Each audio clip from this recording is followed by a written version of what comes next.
Hey, welcome to the new episode of Taking It Down. This is episode 278. We are the TV and streaming podcast for the Alabama Take. We are the only TV podcast out there for the working class, made by the working class. You work, we try to help you judge what's worth your time. That's our goal here. On this week's episode, in the non-spoiler section, we are going to talk about Euphoria, Beef, Half Man, Rooster, and This Is a Garden Show on Netflix. In the spoiler section, we'll only be covering the first half of the Netflix show Beef and the 7th episode of the show Rooster on HBO. Let me get Donovan in here and we'll start the show. Alabama Take Projection.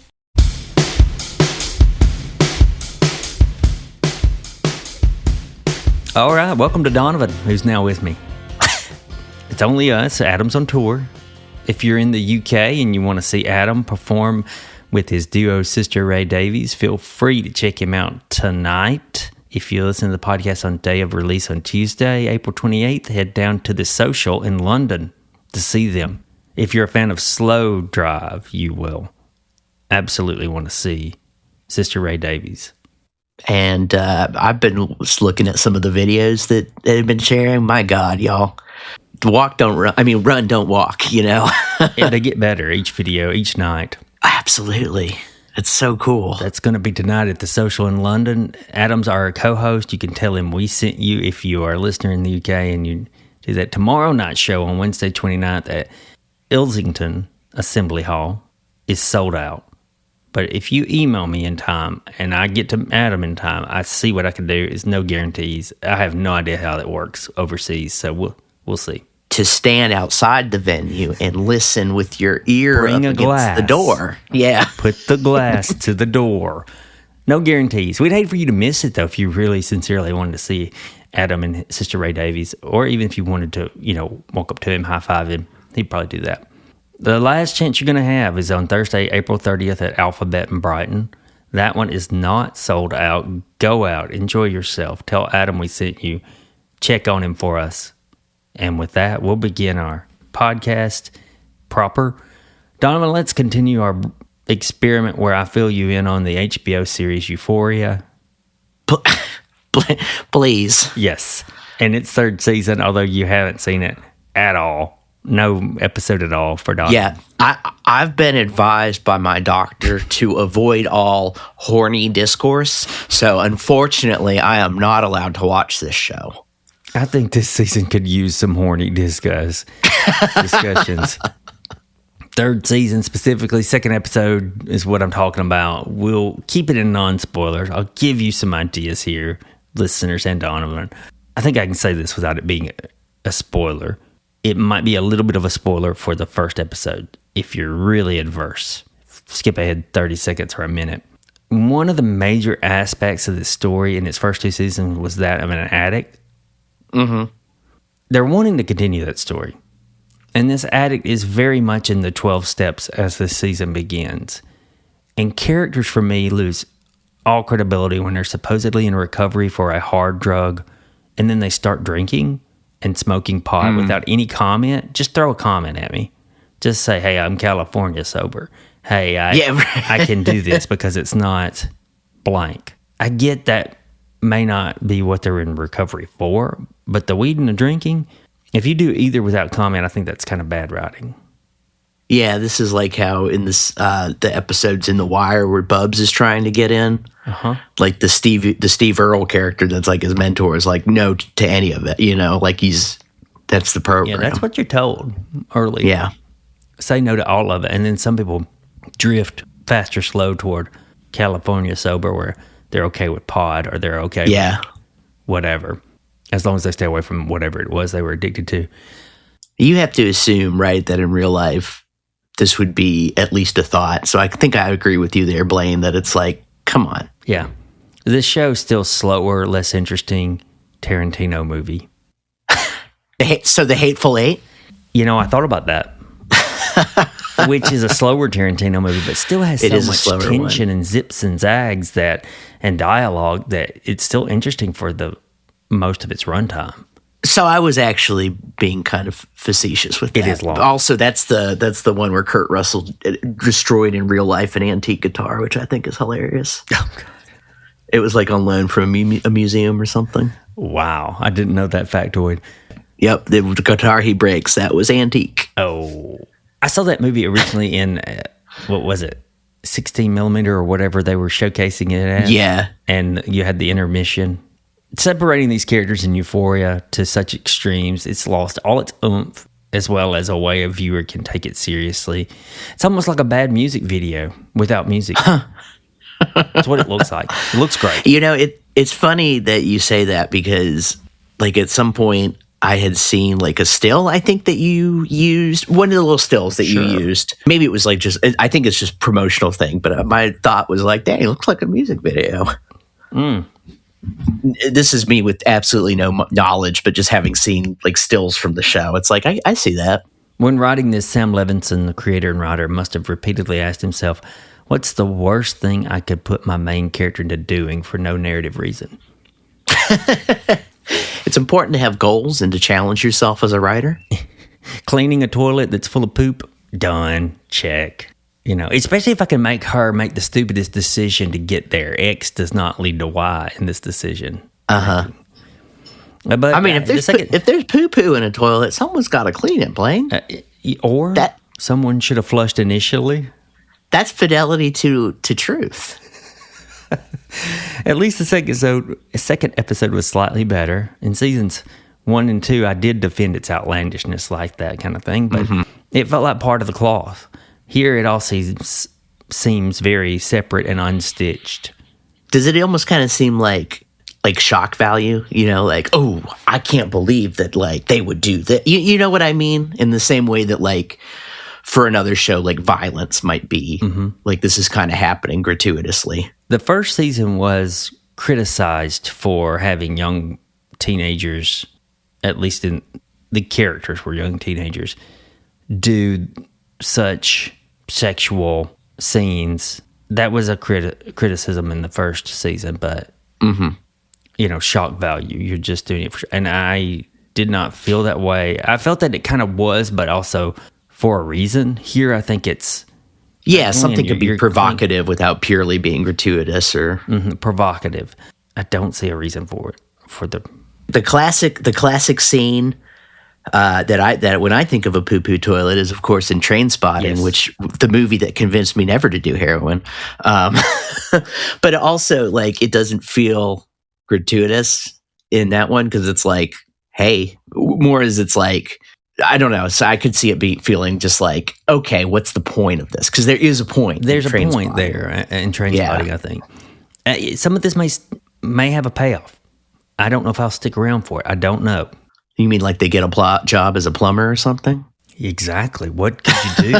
I'm seriously considering this scene in specific. If you can't keep a viewer sticking around for a payoff, is it really a payoff? Sure.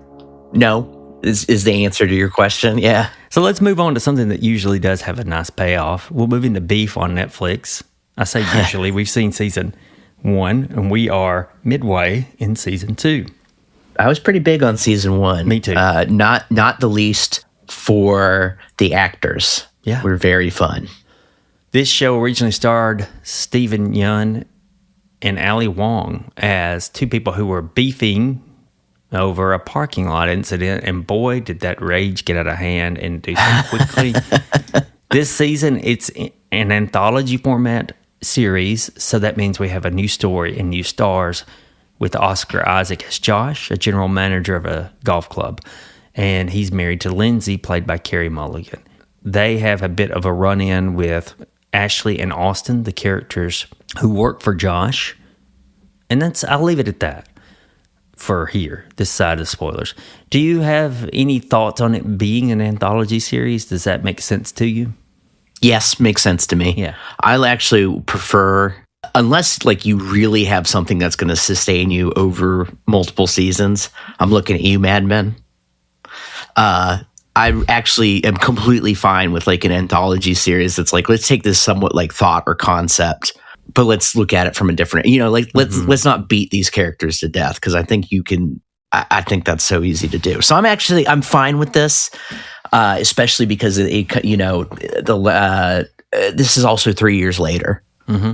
I believe the first one came out in 2023 or 22 even. So it's been a couple years. So another thing where it's a little harder for something like House of the Dragon, where we're taking a year off between seasons, versus this, which I have no problem with it. Also, I do kind of like sometimes when stuff does an anthology format, because you do kind of get you can swap in other actors, kind of get big names for it's a less commitment than a whole series, but you could get them for a season maybe. Yeah, hence Oscar Isaac and Carey Mulligan here, I imagine. Absolutely. Who are doing really good work. Absolutely. The acting, I'll say, we'll get more into it, but I will say for the half that I've seen, the acting is really a fun component. Yep. Of this series. Eight episodes total in this second season, not the 10 from the first, but 8 episodes total. You've seen 4. I've seen 5, but I will hold off on anything 5 related in spoilers when we get there. It's a good show. I think that if you enjoyed season 1, you might think that it dipped a little, and I think that's a fair argument, just slightly, though you've got to appreciate that it's not just taking the concept and placing it onto other characters, but also taking into account the context of these characters. So their rage and beef is going to be very different contextually. Yes. And that's interesting to me. That would sort of be my response. Now, I'm always a little hesitant to rate, especially something that's a short 8 episode, when it's kind of self-contained, because it's like the wheels could come off. Exactly. On the next 4 episodes. So I'm not, but as for me right now, I don't think it's a dip for the difference in situation, because basically because of what you said, Blaine. It feels very different. You cannot redo season 1. Yeah. Nor should you try. I agree with you. We'll return to beef in spoilers. It's going to be there. Something we need to unpack a little, I think. I've only seen Half Man on HBO. It only has 1 episode out. So next week what we'll do is we'll return to it with 2 episodes under our belt and dissect it up in the spoiler section. But here I'll bring it up briefly. It's a follow-up series from actor and creator Richard Gadd. Also stars Jamie Bell. They play a pair of somewhat estranged, somewhat brothers, until one of them shows up at a wedding. It's not for the faint of heart. Neither was his first series, which was Baby Reindeer. I didn't say what it was. Yes. This is can he do the level of writing and filming and acting as he did in Baby Reindeer? That probably is a big question. I would say that this one has a lot to say, but you almost have to come at it at an angle. It's a rough watch. I was a little disappointed in the first 30 minutes of the premiere. These episodes are double the time of Baby Reindeer. Mm-hmm. They're about 50 minutes. So the first 30, I thought I was a little disappointed. And I found the whole episode wholly uncomfortable to watch, but purposefully so. Mm-hmm. Sort of a flip side of Euphoria. Yeah. Gadd's trying to push you into corners that'll make a lot of viewers squeamish. And I really cannot recommend this to a lot of listeners, but I'm going to see it through. That has a lot to do with the back half of the first episode. Because it clicked, I thought, oh, okay, I think I see what's going on here. Oh, now I'm very intrigued. And it's going to be... And the flip side of Euphoria, where last week I watched the first episode of Euphoria and the trailer for the entire season aired, and I thought, oh, it's just going to do that. Uh-huh. And I'm not for it. Uh-huh. This one aired its trailer, and I thought, oh, wow. All of that, huh? Okay. So I'm being vague on purpose, trying to not spoil anything. Can I recommend it? It depends on who you are. Who amongst my friends are you? And I can probably tell you like it or not. I think it's well done so far in 1 episode. So, if you like TV, if you like your boundaries being stretched, then Half Man might be for you. I'm intrigued. I'm intrigued to see how I'll feel too, because I feel like the answer for me on that question, that hypothetical, is sometimes. Yeah, it depends on what you're doing. Me too. I don't have a lot of big things to say about this week's 7th episode of Rooster, the Steve Carell vehicle on HBO. It was a pleasant episode. I won't say it was a letdown, but it was fine. It was fine. They're moving they're in the back half now. So I thought there might be a couple of things that they're going to try to do in the back half, and they're very much in the last few episodes here. I did think it was the least funny of the episodes so far. I was going to say, I'll be completely honest. I was thinking about this one. I was like, I don't really have anything new to say. Like, everything that I liked about it still applies. Everything that it did in this episode, you could pretty much see it do it. Like, you could have probably guessed that, like. I will hold off on a couple of things in spoilers, so I will bring it up, but it'll be very brief. The new may have worn off for me on Rooster. Now, that won't happen for everyone. I imagine many viewers will get to this episode and think, this is fine, still enjoyable and pleasant. It was enjoyable and pleasant for me. I just think I have a feel for it now, so that's fine. Lastly, in non-spoilers, and not something we'll rehash in spoiler section because there's not a point, but it is still worth mentioning. The Netflix series This Is a Garden Show, which I managed to watch one episode with my daughter. Her only quibble was she thought it should be called This Is the Garden Show. That's pretty good. She did not like that it was a garden show. Like, it hints that there are more, and there probably are. Imagine what Zach Galifianakis is doing there with that one article. She pinpointed it, I think.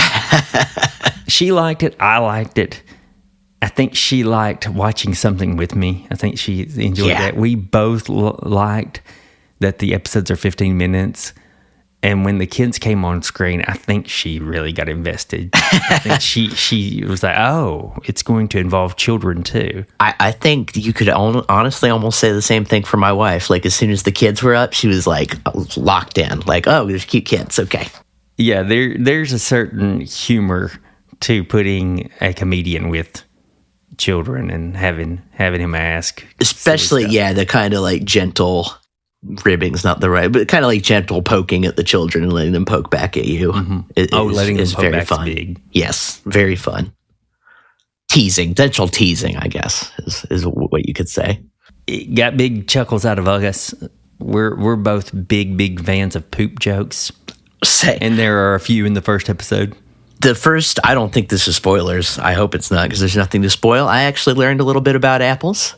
I had sort of known some of this stuff, but the one character is like, you sort of remember this from 9th grade biology, right? And I'm like, I do halfway remember. So like getting that reminder, and I have something to fact check. I know in my day, you probably learned it in 9th grade science, but you didn't see it except in a picture, and that doesn't quite stick with you. Exactly. It was fun to see, yeah. And I did laugh aloud, and so did my daughter. And we've been repeating the same joke over and over all week. Same 2 jokes about some of that stuff. So it's kind of the opposite experience of watching Beef, where it's gentle, it's optimistic. And Half Man and Euphoria. Yes. It was quite the palate cleanser, let me tell you. I will say it's future oriented in the sense that it involves children and growing things, and maybe that makes you think about what kind of future you want to make for children and growing things. Yeah, you've watched the one episode. Are you going to watch the rest? I think I probably will. They're so short. They are short. They're good to have on in the afternoon. That's when daylight is still available, and you might encourage you to go outside and just enjoy some things. It's good. I've got my own garden that I'm neglecting, Blaine. I can neglect the one on TV just as well. I mean, I inherited it from the flowers. Mostly flowers, yeah. Not like tomatoes. No, I have a small little. The previous owners had an herb garden that I have not fully weeded partly because I'm lazy and partly because I'm afraid I'm going to pull up an herb. But I do like herb gardens. They seem a little more feasible. They're pretty hardy too. They've got lavender, they've got rosemary, because that's just going to last. They've got a type of basil. I had no idea what it was until I looked it up. And so in the summer, It just smells incredible. It stresses me out to eat it because I'm afraid I'm going to kill something. Mm-hmm. But I also love weeding in there because like you just come out with those the herb scents. Like it just feels so good. My advice, this is not a advertisement, but take your Google app, picture, it'll tell you what you're going to pull up or not pull up. So that is what I often do. Yeah, me too. This is a garden, very good, very pleasant show for sure. That's it. We'll take a break here for non-spoiler section on the other side, so stick around. Social media has made it nearly impossible for you to see all that you followed or liked, but that's not the case with Alabama Take. Now you can subscribe to the newsletter, which you'll receive almost weekly, and features a quirky story as well as a recap of all that's happened on the site and the podcast. While you wait for today's podcast episode of Taking It Down to return, hit up the show notes and subscribe to the newsletter. You'll find out the secrets of the Alabama Take, like the fact that you can record a message for the site or any of its podcasts, like our friend Bob did this week. Here he is now. This is an incredible tool that can record a voice recording, but Joshua Hamilton is one of the best men that I have ever known in his pursuance of art, and the labor of art is not lost upon me and inspires me to this day. Thank you, Alabama Take.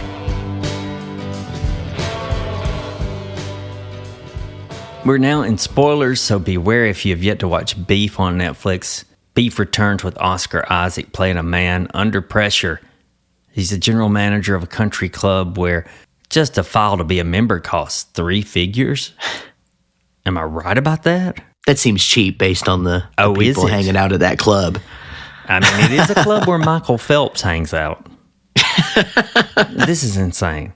He's married to Carrie Mulligan's Lindsay, who has dreams of opening a bed and breakfast. And under his command is full-time employee Ashley, played by Kaylee Spaney. Many will recognize her from the film Civil War. Yes. Did you see Civil War? I saw a trailer. I'm surprised you haven't seen that. It's good. There's that's also streaming on HBO, by the way, Civil War, if anyone wants to watch it.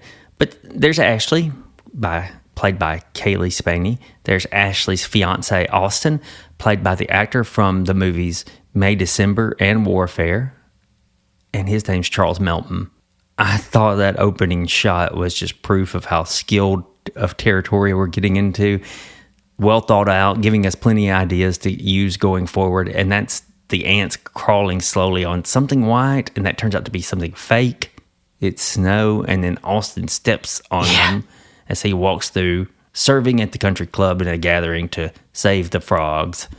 And that's where we first meet Oscar Isaac's Josh as general manager. So I thought this was a cooking show. Very confused for the first 15 minutes. How did that shot in its quick pan of revelers suit you? Did you find that a great one? It actually kind of ties in, not to get hopefully too out of whack, but it actually ties in with something I was thinking about, which is how, and I haven't quite figured this out, not nearly to the level of someone like David Lynch, but it does a good job of incorporating the surreal or the uncanny without making it feel like it's just what is lurking in everyday life, or like there's already something surreal, uncanny, and artificial about a place where you pay $600,000 to come be a member. Well, when Josh sees himself in other people, and it's only happened twice and briefly, and it's almost to the point where it's so well. The first time it happened, I had to rewind. I thought, did I really see that? Yeah. See, that is kind of tying it. My brain was kind of tying into that where it's, or my thought process was kind of tying into that where when it completely erupts in total strangeness, it's been set up by the rest of the show. Yeah. I think. It also does a really good job of, I do think it's really well shot. I think that based on season 1, we're not going to see strangeness just for strangeness' sake. I think that's where like you get into like when you start comparing something with David Lynch, it's like was there a point, even if it was just David Lynch creating a new world, or was it just like film school? Like, I'd rather be weird now. And I don't get that sense with this one, but there is a sense of unease, unreality, maybe. Mm-hmm. When you first brought up Lynch, I thought, I don't know that I see it here, but as soon as I remembered that Josh sees himself in Troy and then sees himself in the marriage photo instead of Lindsay, and it's so brief that, yeah, I thought that is absolutely David Lynch. He will. There is some Lynch. Lynchian. He hasn't done that where another character was in the place of not the person who was originally playing them, and then you get a quick jump back to the other character speaking. I think there's definitely some touches. While at the same time, I think comparing this show to something David Lynch made is not what it wants and not fruitful. No, I don't think so. But that moment, but it kind of has the moments overtones. Yeah, that's what it makes. Anytime somebody does that, right, you have to think of David Lynch.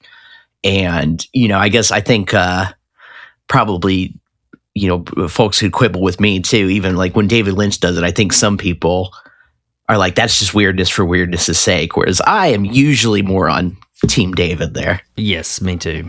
It's early in both seasons that the tension rises and fast. At the thanks of a soundtrack here pulsating to a Tron-like beat as Josh and Lindsay begin to fight about the fact that Josh temporarily, as he says, forgets her birthday when he agrees to go with seeming friend. I thought he was a friend, and then later in the episode we find that he's basically treating Josh a lot like the help. Absolutely. He's one of the millionaires at the club, and yes, Josh is not a millionaire. We find out later Troy does not treat him like that, like a buddy all the time. He's more absolutely not. He kind of shuffles the hired help around if he wants. It's funny, amusing. I think this show takes a second to ensure that we know that these, or at least some of these, are nice drivers. Like, there's a moment where we have Austin and Ashley bringing the wallet back to Josh that he left at the club. They almost hit someone leaving their posh driveway. Yeah. And they insist that the older gentleman go out. It's like, no, we're not doing that again. It's kind of a nod to that, and it's funny. That would have sparked a dozen fights in last season. That was a perfect example, Blaine, because like you get the nice wink for the last season. At the same time, it's genuinely funny because I feel, unless I have a completely different experience at four-way stops than other people do, like I think we've all been in this situation, and then it manages to also nicely cast a light on the characters of the two younger people who are going to return. Like it actually shows something about them. It does reveal something. The one way you can make me rage as a driver, I'm usually not too bad, but the one way you can make me rage every single time is if you get to the four-way stop first, then I come second, and you wave me through condescendingly. It always feels so condescending. It's funny that you say that because I have a friend who that's his exact pet peeve as well, and he's like, "Who made you king of the road?" Yeah, I'm playing by the rules here. You just do what you're supposed to do. That's exactly what he's saying. He's like, yes. Yeah, it's around this part where the director uses a move I haven't seen in cinema or TV in a while. They attach a camera to two different things, and they don't use it again. It's so good to open. Not yet, anyway. You don't want to overdo this anyway, so that makes sense. It's a level above the shaky cam shot to show tension and some building anger. Lindsay, when she shuts the door, you're attached to the door as it shuts, and then later the camera is zooming toward Lindsay and Josh, and it becomes attached kind of to her shoulder. And I thought, wow, that's notable. It becomes a part of her point of view, and it's impressive that second time around, especially that it has to become part of her. You can almost feel it attaching.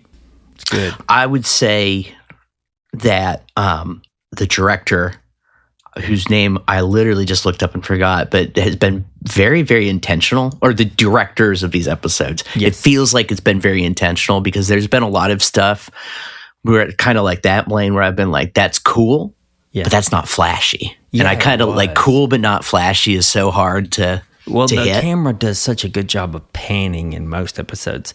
There's just very a much subtle so pan, and it makes you feel something. I mean, the examples that you pulled up during their fight, I mean, you're feeling it. It helps with like the put yourself in the place of the participants, but also like the physical surroundings are also like being affected by. They use the pan to create dread. Yes, where you, especially in the fourth episode, not to jump ahead too much, but there's a moment in the hospital where Austin looks at something and you get a slow, semi-slow pan to what that something would be, and it's almost like turning your head slowly. Where I don't want to look at this, but I've got to see what's going on. Absolutely. Yep. And is it Lee Sung-jin who directed the first episode, or does he just write and create? I thought he was. I might be wrong. I thought he was not the director. I thought he was just writing and creating, but I might be off on that. He's a brilliant writer. I'm assuming he's very much involved. I reading like some interviews and stuff with him. So, yeah, I think he's. I think it's really his baby. The paranoia that you get here is also really great in the first episode. In this first episode, Ashley's paranoia in her meeting at work, I got tickled at myself for getting so angry that it was cell phone related. I was thinking, doesn't anyone know cell phone etiquette? You're in a meeting, put your phone away. We were Beth and I were laughing about the same thing where it's so perfect that and these are they have some things where it's a little bit exaggeratedly played up for say the Gen Z characters, but dang, like how many times have you had to have a talk with a student or a student worker or whatever and be like, hey, the phone is fun, we love the phone, but when we're at work we put the toy away, we're not on the phone.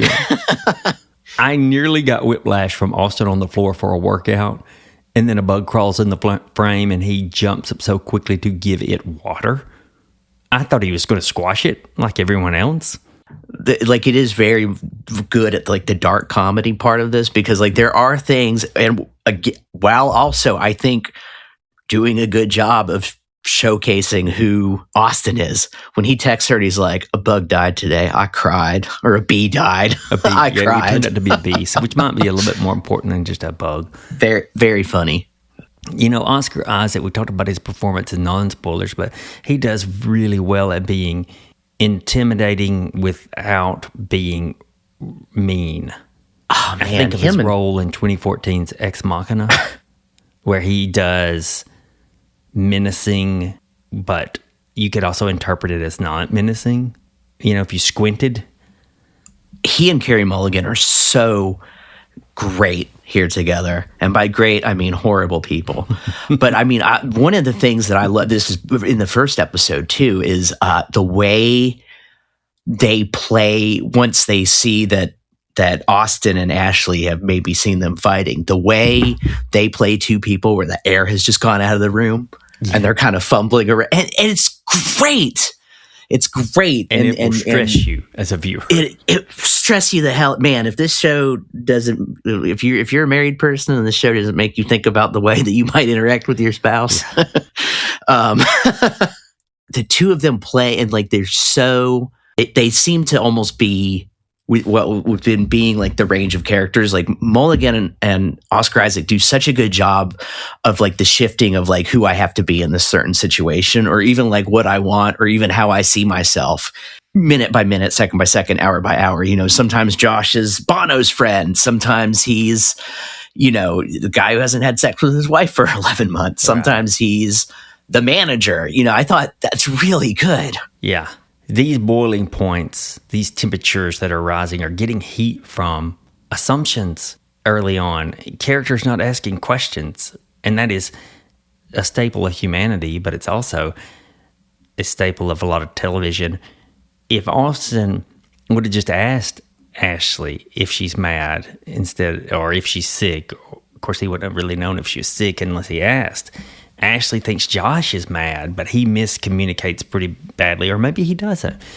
They both think the fight between Josh and Lindsay is much worse than it is for at least a night. Yeah. They still think it's pretty bad because they've never experienced such a fight, but they're very young at the same time. It is a pretty bad fight. But for them, it was not. Yes. Obviously, I'm not advocating the kind of fight that they're having, Right. but we are, very, very deliberately, right? Like we're set up with the young people who don't know how to fight at all, which is almost as bad. That's something, I don't know how to fight very well. Yeah. Like if you don't know how to fight, you don't express yourself. You just are all a big bundle of hurt. Yeah. Making everyone You're suppressing angry. a And lot. I think that's the issue with, we get that perfectly counterposed with Ashley and Austin, because they're like terrified. I feel that like the miscommunication makes so much sense because they're walking on eggshells because they've never fought and they don't know how to fight.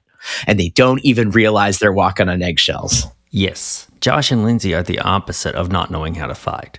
They're Absolutely. the other spectrum end of not knowing how to fight. They know, you get the sense that, and again, I thought this was done very well by the actors, but these are points being raised during this fight are not new to either person. Yeah. like these are not things that have never been said before. Talking about how the show is made and what they end up doing as choices, there's a shot in the third episode where Josh and Lindsay go to a bed and breakfast to compare and contrast what they have in mind. And I'm bringing this up not because I think it's in isolation. It's because it works so well to convey what the characters are going through and what we should think about them. But she is sitting by the pool in this hue of blue light, and he is right there in the same shot. And I swear to you, it looks like they were shot in two different locations and pieced together, which is exactly what you're supposed to think about them right then. Absolutely. They were both on their phones. I think that's a big part of the show, that it could be that the phones are disconnecting us, making us unable to fight in Ashley and Austin's case. And then it cuts to a scene where Josh is writing "fuck" in the most elegant penmanship. Okay. I laughed out loud. I knew, did too. you knew what he was doing, but it still made me laugh. And, There have been several laugh out loud moments. oh yeah, in the this third show. episode really had some levity.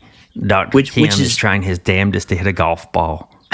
That made me chuckle a little. Can I say this is kind of he hasn't been in it too much, but I was so happy to see Song Kang-ho, frequent Bong Joon-ho collaborator. He's good. I loved it. I love him. And He kind of plays a bumbling fool.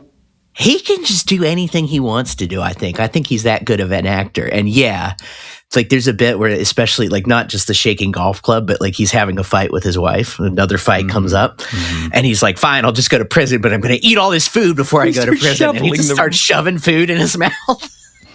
I'm sorry, but him trying to hit the golf ball and not even making contact was funny. The bit, it's not just him, he's completely messed up. He's hitting it all over. But the way he's doing that, and then behind him on the cart, they're like, good job. You're doing great. You're getting better. So funny. Thank you, everyone running the show for really paying attention to who's in your cast, because it was a delight to see him. And he's great, of course. He's great in everything. He's great in this role. He is. And I think it's a good choice to make Josh and Lindsay not the 1%. I thought they were at first. They're well removed despite looking well-to-do and keeping up with the Joneses at first glance. There's a lot more of us who live like Ashley and Austin than Josh and Lindsay, but we need to see that they are a semi-rich couple, or at least a couple in debt, who are scraping by just as much as Austin and Ashley are at times. I was going to say almost exactly the same thing, Blaine, where there's sort of foils to each other. And there is, I think, I would say that this show has a fairly grim picture of how we've put our society together at this point in time. But also, I completely agree with you, Blaine, in that it's seemingly, right, Ashley and Austin are completely lower class, and Lindsay and Josh are, at least the bourgeoisie, right? Mm-hmm. But they're both in debt. They can both be fired at the drop of a hat. They have no job security, right? They're both under the very rich, the very wealthy, and Josh is even treated with the same kind of dismissiveness that he can treat Ashley with, because they're both just employees. They are both dependent on somebody else. They have no security, I guess, is what I'm trying to get at under capitalism. really. And I think that's very deliberate. Yeah, at times intense. Look at how money works in marriages and couples. I think there's something really good and honest and relatable about shows talking about the perniciousness of debt. Yeah. And honestly, I did think it was interesting as a factor in this show right after DTF St. Louis, I think did a really good job centering that and centering it in a marriage. Mm-hmm. In a way that money troubles are now affecting both of these couples. What a sign of the times that we have two pieces of television that are back to back about that. I mean, based on the data we're seeing out there, Americans are increasingly falling into debt. We're using credit cards for basic necessity, all this kind of stuff. We're piling it on. So clearly there's something in the water. Healthcare playing a role in both. That's just a sad thing. Again, we heard this with Breaking Bad, but you couldn't set this in England or Canada. Right. She would have gotten surgery. You might not have that kind of anger. It's, and I think that maybe I'm wrong, but that specifically the expense and brokenness of the healthcare system feels very deliberate here. Because who, people, I've sometimes heard people say things like, okay, well, why should I pay for someone else's health? If they're just going to drink Pepsis all day and then get diabetes, why should I help? But, every single one of us under the current health insurance system, if we continue to have insurance later into our life, we will eventually, our health will deteriorate to the point where someone else will be paying for our health, right? If you think that you're not a part of or affected by the system, you don't understand the system. Yeah. Although there's some really good jokes in there too. Like Austin kind of starts dropping like some buzzwords about like late stage capitalism. Yes. And there's a bit where he and Ashley are again failing to communicate. And she's like, it's Josh's fault. And he's like, for breaking the healthcare system? Right. That's a good one. It's really funny. It's really sad, but it's really funny too. Hey, Ashley's confusion about a deductible with health insurance and why a deductible would exist inside of a healthcare system. That's me. I mean, she makes a good point. I can't tell you how many times I've had to wrap my head around deductible, even though I worked in a billing office at one time in my life, and I did this exact kind of thing, and I still don't understand why that word's used. And I mean, it is the ironic question, right? Then what's health insurance for? I have pretty good health insurance now. I have it through my employer, thankfully. When I had to buy my own, it was like, this is for emergencies. Like if I get a cold or whatever, like I'm going to get Dayquil. My copay, my deductible are high. What is it for? Just got a bill in the mail this week for a bit of an ambulance ride. And it was, would have liked for it to have been lower. So what do you make of Josh seeing himself in others and in that picture of, which is also in others with his picture of his wife? Didn't that happen to Lindsay as well, or am I misremembering that? Tell me when. I think it was the second episode, but I couldn't pinpoint it. Okay, maybe. I would have to go back and figure it out or watch it. And the answer is, to be completely honest with you, I don't know. I don't know what it's supposed to be telling us. Okay, so to me, I kind of took it as they want to hear that they're loved and cared for like they love and care for themselves. I could see that. Or, there is an aspect of, like, wouldn't we all kind of like just a perfect clone of ourselves that agrees with us and everything we say, right? But that's not, then you don't have a relationship. You're just talking to yourself. Right. I thought that ramping it up, and they did get a little on the nose, but kind of ramping this stuff up in the hospital was like, oh, okay, we're all in hell. They're in hell. Yes. Then they pulled out the Bosch imagery, and I was like, okay, I got it. All right. Like the ER visit was shot like a nightmare. I may be going out on a limb here to guess that she was not at the pit. They would have taken care of her. At least once she got back there. I get that the pit's waiting room is slammed. I have a friend who had appendicitis, had to have her appendix removed, and was in had gone to the hospital and had delayed treatment because the nurses thought she was just trying to get drugs. And finally, my friend described her pain and what she was feeling in a certain way that the nurse like rolled their eyes and was like, okay, well now I have to look at you. Again, because I thought she was getting drugged. Yeah.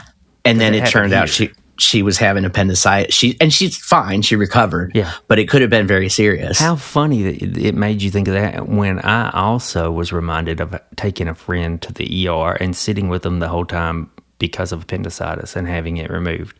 It just made me think of like these, like there's some exaggeration and some grotesque here, but it's not that far away from the real life, from the real situation. Yeah. If you are quote unquote nobody and you go to a hospital. The exaggeration comes from the hellishness of the stranger staring at you, the cracked glass on the security guards. Oh yeah, everything's a little, like you use the word nightmares, that's exactly the word I would use. Yeah, it's a hellscape. You wonder if Ashley's intelligence is going to play a factor in her scheme, and I think that's starting to unfold. I think so. She's Josh and Lindsay just claim she's dumb. She's not completely dumb, but she lacks a certain... she's naive. Yes. She's not sophisticated. Whereas Austin, I suspect Austin might actually be dumb. Like, it's funny because they're both very naive. He and they won both the don't have... award, though. Thank you. That's true. They're both naive and they both don't have any experience with the world they're operating in. Whereas, Lindsay and Josh, by counterpoint, think that they are very smart, yet they are, in classic fashion, right? They're completely underdone by Austin, wondering how much they're charging for mist, and seeing if he can lower their mist. But yet it still helps him to shine a light on it. I think they're doing a really good job of, and Blaine, you're an English teacher. I'm probably using this word incorrectly, but if I remember it correctly, like the two couples being kind of foils for each other, right? Like the similarities and the differences between them. Yeah. There's a lesson here that unless you are in the 1%, we're a lot more alike than you might think. I think that there is there's a thought about class solidarity here. Mm-hmm. And I think that part of the tragedy is that none of the couples realize that they should be on the same team, so to speak. Yeah. That they're all have-nots compared to some degree. It's with the people at that club. They are all have-nots compared with them. There are moments where Josh and Lindsay almost get along with Austin and Ashley, or they almost they could have befriended them. The 5th episode gets in this a little bit more. Writer-creator Lee Sung-jin does a great job at finding ways that the enemies can almost get along for periods at a time. Almost. It put me in mind of I think it was F. Scott Fitzgerald who said something like, one of the problems with America is it was Steinbeck. Every poor person thinks that they're just a temporarily embarrassed millionaire. And I think that's Josh and Lindsay to a T. Absolutely. And that's fueling this issue. And there's a breakdown in solidarity where there maybe should be a little more solidarity. I agree with that. And Josh and Lindsay are very much Scott and Zelda from what I've read. Absolutely. How great is Carey Mulligan? I know we talked a lot about Oscar Isaac, but like, how great is Carey Mulligan? And like, she's so good at acting. She comes across as a profoundly unpleasant person, but you can also like, there's scenes where you're like, I get it. Like you're like, that's why people like her. That's why. Yes, she's horrible in this as far as the character is, but the actress is wonderful. He is too in his own way, but we'll have a lot more to say about Beef. We'll wrap it next week, 4 more episodes, and we will tell you our ideas. We'll unpack it all as a whole next week. But there'll be a lot to chew on. Oh, nice. That takes us to Rooster. I only have a few brief things I want to say about the 7th. I think, folks, if you stuck it out to the spoiler section for Rooster, you already know whether or not you like this show. But I just wanted to say some specifics here. The girl who interrupts to say a negative thing to Greg in class, she is very much a real student. That's a real student archetype. I think that McGinley... That made me laugh.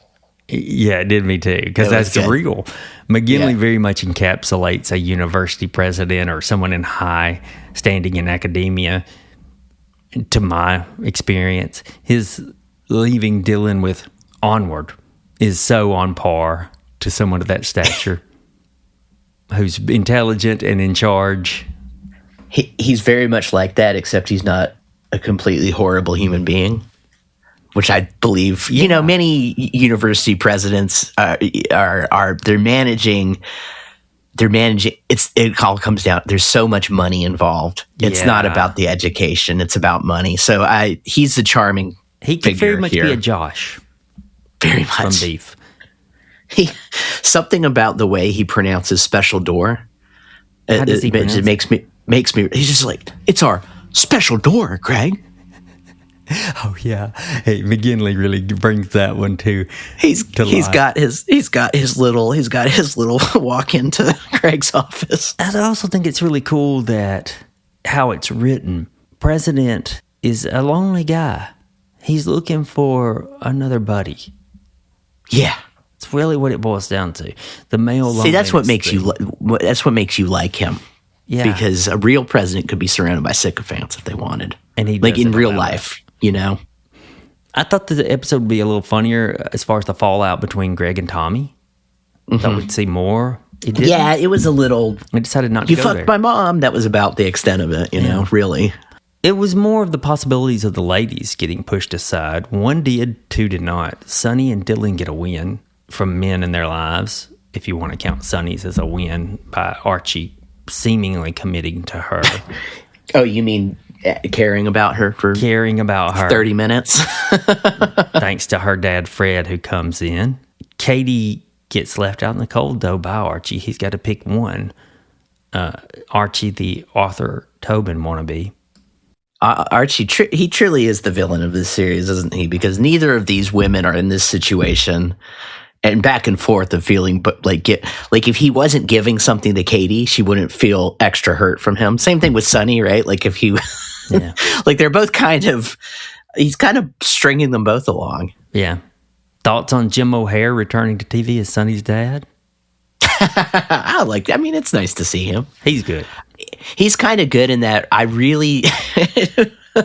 he was, and I think they maybe could have played it a little better, but there was like some good tension with like, what's he going to say once Sonny leaves? We got we got Jerry Gergitz here, the nicest guy in Pawnee. What's gonna happen? And it was kind of like that, but then, yeah, we'll see. I did love how Jim O'Hare as Sonny's dad allowed that the writing didn't have to face down any sort of ethnicity issues for casting. It shouldn't. It's perfectly fine to have him as her dad, but it also allowed them to deepen that she would want a baby. She would definitely. I thought that was a nice touch. That was well she done. Was adopted, and of course, Fred's a fan of the Rooster series. Makes perfect sense. I would expect nothing less from Fred. The Freds of the world love Rooster. The Freds and the Tommies of the world. They just... Yeah, they do. Tommy they're all in up for to be Rooster. Fred, sure. My final point is that Rory Scovel proves he only needs 2 minutes of screen time in order to be a winning presence. His delivery of, oh, that's not jelly, that's actually blood. Yeah. He's been... At the first episode, I was like, I'm not sure if I love, like, they were like the first episode interaction between him and Steve Carell. I was like, might be a little much. Not sure about this. Boy, was I proven wrong. Because every other scene he's been in this season, he stole the show. He did in just a limited amount of time this week. Like, as he said at a previous episode, like, gun range is really the best place to lose your gun. Makes sense. I keep losing it. That makes me laugh. That made me laugh. Or there's even just a little bit where I didn't bring it up earlier, but I think it's the second episode where Katie's like, "It's a good thing there wasn't a gun in here." He's like, "Well, I actually left one on the desk." That's so just good. the way he responds. Did you ever get around to watching some of his Netflix special? I haven't yet, but I'm going to. I'm telling you, the first, he's first making me 5 to 8 laugh. minutes after the little intro bit that all comedians do for their specials. After Yeah, that, yeah, of course. It'll blow your mind at how funny it is. That's it for us. I'm appreciative of you listening, as well as your time, as well as Donovan and Adam's time when he's here, of course.